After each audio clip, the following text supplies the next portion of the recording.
Salut YouTube, salut les gourmands.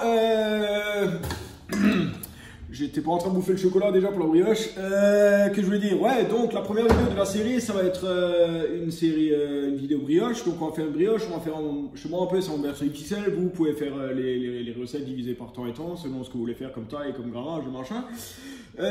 Donc on va vous montrer la recette, un peu les ingrédients, les différents machins et comment faire ça à la maison et quels trucs sont à respecter. Donc le plus simple à la pâtisserie ou à la boulangerie, ce que vous faites, c'est toujours bien respecter les quantités. Et ce qu'on pense pas souvent aussi dans les vidéos, on voit souvent tu prends tout machin, tu mets dans le bol, tu remues, tu fous au four et puis c'est réglé. Le plus important c'est de respecter aussi donc les quantités et les températures surtout. Donc si tout est froid, c'est pas top, si tout est trop chaud, c'est pas top non plus. Donc il faut un peu une bonne température pour tout. Et sur certaines recettes, selon ce que vous faites, il faut aussi un bon ordre. Donc il faut aussi respecter l'ordre des choses que vous mettez. Donc vous pouvez faire les recettes à la main bien évidemment, ou vous pouvez le faire à la machine. Donc moi j'ai mon truc XXL machin là. Et voilà, vous pouvez faire ça avec votre robot cuisine de la maison, ça marche très bien aussi, il n'y a pas de problème. Et sinon vous pouvez même le faire à la main, il n'y a pas de problème non plus. Tout ce qu'il faut respecter, c'est un peu de le travailler plus longtemps. Et voilà. Et en fait, le principe, c'est que dans la pâte, il faut que le réseau il se forme bien. Donc quand vous tirez la pâte, on va vous montrer ça. Il est vraiment bien flexible, donc pour que ça se tire bien. Et si ça se tire pas, que ça se déchire trop, le réseau il n'est pas encore formé, donc il faudra attendre. Donc comme moi avec le robot machin, et si les températures sont respectées, donc que tout est bien assez chaud, ça se forme relativement vite. Et si vous le travaillez juste à la main, évidemment, moi je fais ça pendant 15 minutes, je travaille la pâte. Mais si vous allez travailler pendant une demi-heure la pâte à la main, ça va vous passer vite fait l'envie de faire la brioche. Donc voilà. Ce que je vous conseille dans ce cas-là, c'est de faire la pâte le jour d'avant. Et alors toute la nuit, vous la foutez au frigo tranquille, vous l'aplatissez le matin, vous la laissez réchauffer à bonne température ambiante. Donc non, pour une bonne température, c'est 25-27 degrés comme ça. Et voilà, vous pourrez former une boule. Et alors le lendemain, vous pouvez envoyer ça. Et puis voilà. Bref. Donc on va attaquer. Donc nos ingrédients ils sont là. On va vous montrer ça. On a notre lait tempéré 150 grammes. On a nos œufs entiers 150 grammes, donc environ 3 pièces. Pour la levure sèche 13 grammes. Pour les petits cubes, la levure boulangère 20 grammes. Pour le sel 9 grammes. Le sucre semoule 140 grammes. La farine 500 grammes et tout à la fin le beurre fondu 150 grammes, ce qui nous donne un total d'environ 1100 grammes, donc 1,1 kg. Vous pouvez diviser ça en deux belles petites brioches de 550 grammes et ça va être nickel. Pour un mélange plus simple, ça va être de mettre les riz liquides en premier. Donc on va mettre le lait, l'œuf, levure, on va mélanger ensemble tout de suite, sucre, sel, on va mettre ensemble aussi tout. On va remuer ça, on va tout mélanger et ensuite on va mettre à peine la farine. Et puis histoire qu'il n'y a pas tout qui colle au fond quoi, tout simplement. Donc on attaque ça ensemble, allez hop c'est parti. Là voilà ma recette de brioche, donc la mienne elle est un peu plus grande, donc pour un total de 2 kg quoi. La brioche, enfin les brioches vous pouvez les diviser en plusieurs morceaux, hein, en 2, en 4, en 6, en je sais pas si vous voulez faire du petit pain, voilà bref. Donc on va commencer du coup par les liquides, donc on va prendre le lait, on va le chauffer, donc moi je le mets toujours à bonne température pour que ça se mélange mieux et que ça lève directement. Après on met les œufs, donc les œufs 300 grammes, un œuf ça fait environ dans les 50 grammes. La levure on met avec, donc moi je prends la levure sèche, ça c'est la levure boulangère, donc c'est 40 grammes, la levure sèche c'est divisé par 2, donc on va prendre 20 grammes. Le beurre 300 grammes du coup, le beurre on va le mettre fondu et on va le mettre tout à la fin, donc d'abord on va travailler la pâte bien nickel et ensuite on va mettre le beurre tout à la fin. Et sucre 140 grammes, sel 18 grammes et farine 1 kg, voilà. Et nous pour notre recette, on va faire les gros gourmands, donc on va faire la recette x4, donc ne vous laissez pas intrigué là par les quantités à la seau et à la pelle, voilà quoi. Donc du coup voilà ce qu'on a besoin ici, c'est moi j'ai ma balance ici, donc voilà on va allumer le bordel là, allume-toi. Là on va mettre notre machin dessus, notre cul de poule, donc ça s'appelle un cul de poule, donc pas avoir avec celui-là, le cul de Vossen là, c'est un cul de poule, ça s'appelle comme ça parce qu'en bas il est plat, bref. Donc voilà, vous prenez un récipient comme vous voulez. Là en bas, moi je l'ai taré, donc non c'est moi le taré, mais là taré ça veut dire qu'il y a affiché 0. Donc on retire ce poids là. Et du coup je commence avec le liquide, donc je mets le lait et les œufs et tout bordel, je mesure tout ça, je mets dans la cuve et puis après je mets la farine. Allez hop. Et donc voilà, ici j'ai mes œufs, donc je vais commencer en premier, je vais appeler brouillet et alors je vais le balancer dans ma cuve. Donc il y a pour ma recette, il y en aura 22, pour vous c'est beaucoup moins. Et si vous m'aidez à casser les œufs, je veux pas avoir de coquilles dedans, je vous ai à l'œil.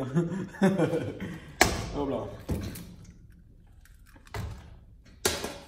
Donc vous voyez qu'un œuf c'est à peu près, moi c'est des grands machins de, voilà c'est un peu 59 grammes, mais non c'est 50 grammes un œuf on peut dire environ quoi.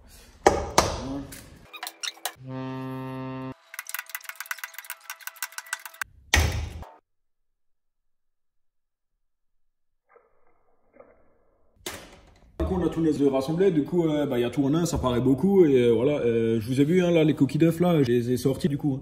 Hein. Voilà quoi. Donc avec mes coquilles d'œufs ça aurait tombé à 1200, malheureusement je les ai sortis donc je suis à 1193, c'est pas si grave. On va combler un peu avec du lait et alors voilà, donc ça maintenant on va balancer là-dedans, le moins possible à côté. Voilà. Du coup je vais mesurer mon lait de nouveau.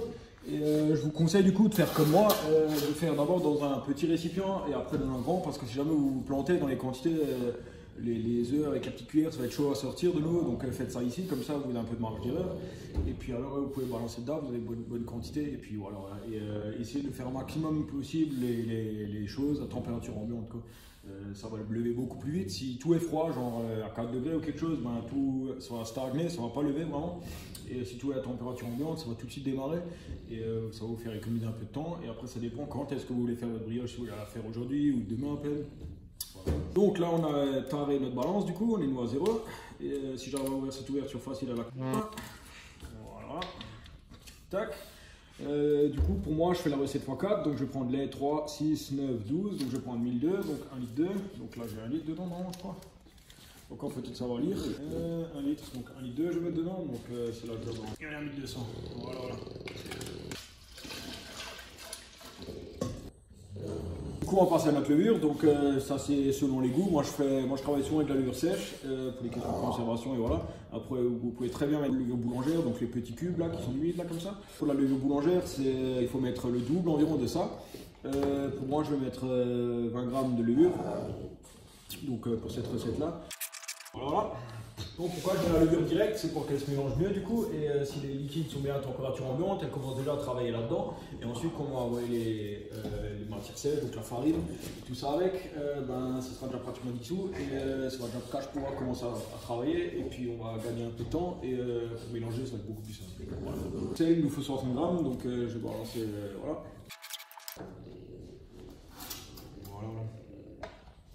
Donc on met notre sel ici. Pourquoi on met notre sel dans le liquide tout de suite? Tout simplement aussi pour que ça se dissout plus simplement. On passe au sucre. Donc pour la recette, pour 2 kg, ce sera 140 grammes. Pour nous, ça va être 560. Donc on va balancer on met du sucre quoi. Et puis voilà. Donc 560, voilà, on est bon. Donc, voilà, on envoie la sauce. Voilà. Ça commence déjà à faire de la bulle. Donc c'est que ça travaille, c'est qu'on est bon. Je vous conseille aussi une petite astuce pour les débutants parmi nous, de toujours mettre un petit stylo, de mettre un petit crochet pour qu'on sait ce qu'on a déjà mis et ce qu'on n'a pas mis, parce que dans la joie du moment, on oublie peut-être de mettre quelque chose et du coup on se retrouve après avec une brioche ratée, alors que juste avec un petit crochet, ça permet d'éviter de faire un oubli. Voilà. Du coup, on a tous nos ingrédients dedans, sauf le beurre et la farine. Du coup, ça on va faire tourner un petit moment. Juste pour histoire de mélanger tout, et après on va ajouter notre farine, on va bien faire notre pâte, et quand notre pâte aura une bonne consistance, un bon réseau, on va ajouter le beurre par après, et on va être bon.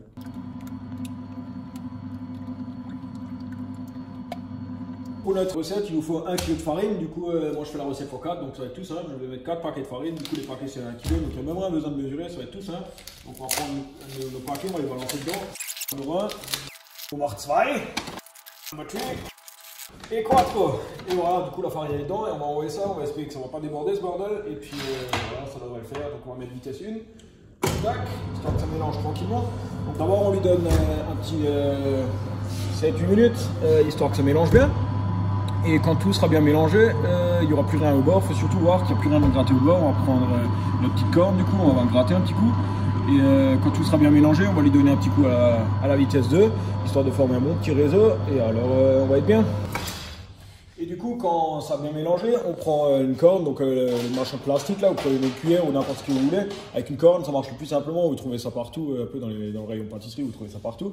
Donc on va prendre une petite corne, on va gratter un peu ce qui reste collé au bord. Donc juste le plus gros au début quoi. Voilà. Et du coup là, si on ferait l'essai de la pâte, on verrait que il n'y a pas de réseau qui s'est formé, ça se déchire. Donc c'est pas transparent, rien, vous voyez bien que ça se déchire. Voilà. Donc là la pâte elle n'est pas encore prête, donc on va lui donner encore un petit coup. Donc sur la vitesse 1, donc tranquillement, juste histoire de mélanger, on va la laisser tourner 5 minutes à marcher. Et ensuite, quand tout est bien mélangé au bout de 5 minutes, on la stoppe, on met la vitesse 2. Et alors vous allez voir, on va bien lui donner un petit coup, histoire d'aérer, de tirer et d'aérer la pâte. Et au bout de 5 à 10 minutes, plutôt vers 10 minutes, le réseau il sera bien formé. On va vous montrer le test de la pâte. Donc on va prendre un petit morceau, on va l'étirer. Vous allez voir que ça va être beaucoup plus élastique et ça va presque être transparent. Et alors la pâte va être nickel. Du coup, le time il est passé, on s'est fait une petite mousse là ensemble tranquille. Et on attend que ça touille le bordel. Et le temps il est passé, du coup on va arrêter notre machine, donc on va la stopper. On va passer la vitesse 2 chez nous. Et puis on va juste faire un petit aperçu. Vous voyez, il n'y a plus grand chose là qui reste collé, tout est bien ensemble. Le test de la réseau de la pâte, vous voyez que c'est toujours pas concluant. C'est toujours encore en train de déchirer. Il n'est pas encore prêt, donc on va laisser touiller ça. Encore 2 minutes. Et voilà, le temps est passé, donc c'est à peu près 2 bières cette fois. Nous on compte pas en minutes, on compte en bières chez nous, tu vois. Voilà. Et après ça dépend des 0,25, 0,33, des 1 litre, ça dépend, tu vois. Voilà, on compte comme ça en fait. Donc voilà, nous c'était 2 bières, donc on a fait tourner le truc pendant 2 bières, donc 10 minutes environ. Et voilà le résultat du coup. Donc si on approche un peu, on voit que la pâte elle est bien plus ferme, elle est beaucoup plus compacte, elle est bien plus ensemble. Et du coup maintenant on pourra faire notre test de réseau du coup. Et pour faire notre test de réseau, on prend juste un petit morceau là comme ça. Un petit morceau là comme ça et on pourrait l'étirer. Et quand on l'étire, on voit bien qu'il est vraiment bien flexible. Donc voilà, on peut le tirer, bien sûr ça fait des trous, mais il est bien flexible, il est bien tiré, donc notre réseau il s'est bien formé. On pourrait encore un peu le laisser tourner, mais ça va bien le faire comme ça. C'est le moment de rajouter notre beurre du coup, donc notre réseau est bien constitué. Et le beurre on le rajoute maintenant du coup, et pourquoi pas avant? Parce que notre réseau il doit bien se former si on ajoute le beurre avant. Le beurre et la matière grasse, elle empêche un peu le réseau de bien se former, du coup on va d'abord laisser se former bien le réseau, et ensuite on va rajouter le beurre. Du coup là notre beurre il est bien incorporé, du coup on voit que ça forme une petite boule. La paroi, il y a encore un tout petit peu qui colle, on va laisser un peu tourner. Pendant ce temps que les petites pépites de chocolat sont en train d'être coupées là. Donc on a pris du vrai chocolat et on a pris tous les petits morceaux. Et ça du coup on va le rajouter après. On a rajouté de la cannelle et encore un peu d'extrait de vanille, de sucre vanille et tout le bordel. Pour que ça donne un peu de goût à la pâte en direct. Et donc maintenant on peut voir la consistance, si on s'approche maintenant, il y a là, une tonne de beurre dedans, donc pour ton cholestérol il va kiffer, il va être là, yeah, c'est ce que j'attendais. Et donc là on voit qu'elle est encore mieux la pâte maintenant, donc on voit qu'elle est bien on peut presque la tirer jusqu'à elle est transparente. Donc on voit que le réseau il est bien formé. Donc là on va être bien, et du coup c'est le moment magique que vous attendez tous, le moment d'ajouter les pépites de chocolat. Donc on va pas vous faire attendre plus longtemps que ça, et on va vous les chercher. Du coup on a mes petites portions là. On va faire tourner ça à petite vitesse, juste histoire d'incorporer. Quand tu entends ce bruit, tu es déjà, je vous laisse écouter. Si ça vous donne pas envie là. Voilà à quoi ça ressemble. On poser ça bien à l'endroit chaud, donc température ambiante. Donc le principe c'est entre 25 et 30 degrés de faire lever ça une bonne petite heure. Ça va pas lever autant que le pâte à pain.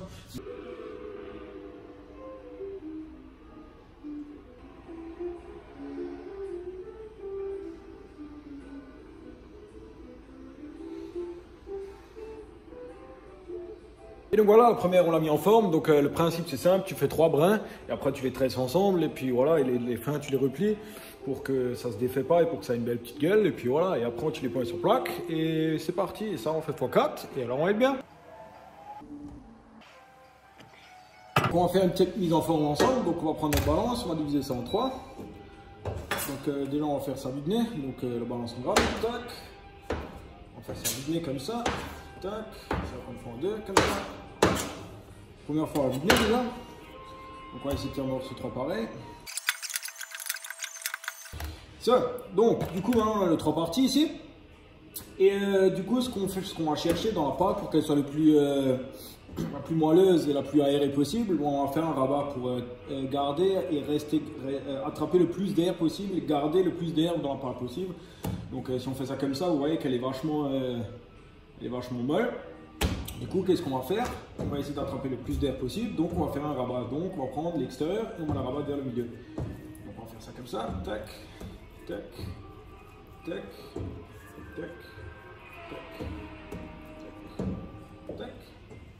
Vous voyez bien qu'on fait un rabat, donc on prend l'extérieur et je rabats juste vers l'intérieur en fait. C'est rien de compliqué, hein, c'est vraiment rien de compliqué. Je prends ça, je le mets vers ici et puis c'est tout. Et quand on retourne, on a une belle petite boule. Du coup, on peut la rouler encore un peu ici comme ça. Tac. Et ici, on a une belle petite boule. Voilà. Du coup, je vais prendre un peu de farine, je vais mettre un peu de la farine.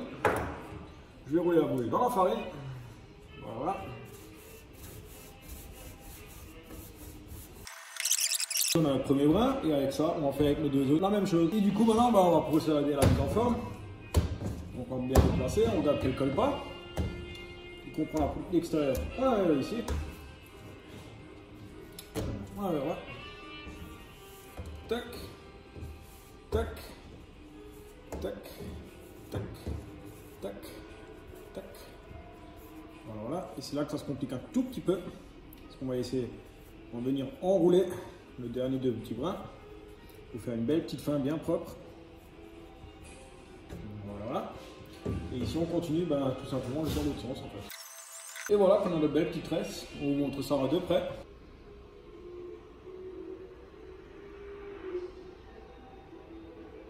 S'il y a quelques petites imperfections, c'est encore le moment de régler un peu, mais vous inquiétez pas, quand ça va lever, tout ça, ça va s'auto-lisser carrément, donc il n'y a pas de problème à se faire. Et du coup, on va les mettre sur nos plaques, et après les avoir transvasés sur nos plaques, ça ressemble à ça. Voilà. Donc moi, du coup, j'en ai fait 4. Donc on a 4 belles petites brioches en tresse. Voilà. Il y a une coupe là, au niveau du pliage, ça se remarque direct, mais c'est pas grave. On va mettre ça au four, tranquille là, on va bien se mettre ça au fond. Nickel, et du coup avec la vapeur ça va chauffer tout le reste, ça va mettre une bonne petite humidité, ça va mettre une bonne petite température là-dedans. On ferme la porte. Et du coup pendant une demi-heure on va laisser ça poser tranquillement et ensuite on va pouvoir préchauffer le four et on va pouvoir se mettre bien. Et surtout pas oublier la dorure. Et voilà que la petite demi-heure est passée, on est en train de préchauffer le four, donc lui il est en train de faire son boulot.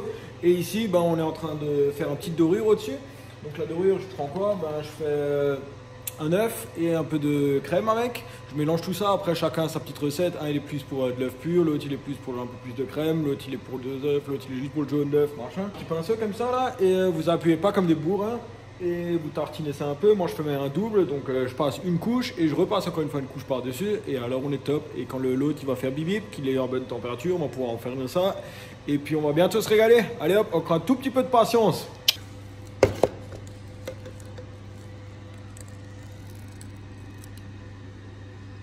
Et voilà le résultat au bout de 25 minutes environ, 27 minutes, ça dépend de votre four, ça dépend de beaucoup de choses. Du mien avec mon four avec 80% d'humidité au bout de 25 minutes.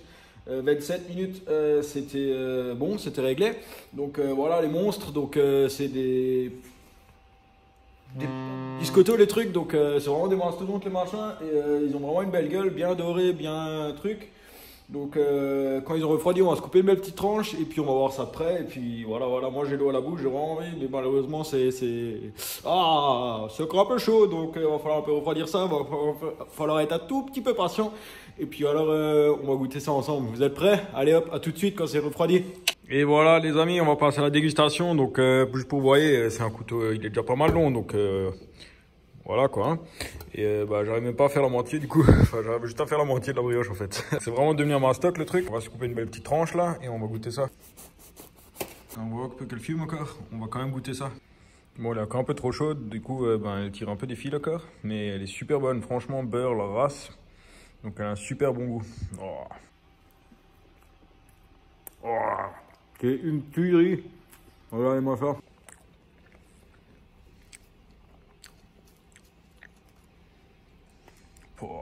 Une tuerie, elle est bien moelleuse. Ouais, maintenant elle est un peu trop chaude, hein, je vous avoue, j'ai pas perdu patience. Hein. Mais elle est aérée. Elle est bien. Elle a un super bon goût de beurre, donc voilà. C'est pour le cholestérol, ça, à mon avis, c'est le top. À mon avis, le cholestérol, là, il fait la fête.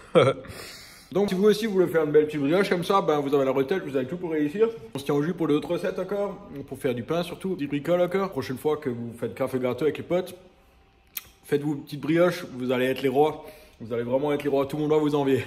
Surtout avec des pépites au chocolat comme ça. C'est une dinguerie. Allez hop, on se retrouve pour la prochaine vidéo. Bonne continuation à tous. Ciao tout le monde.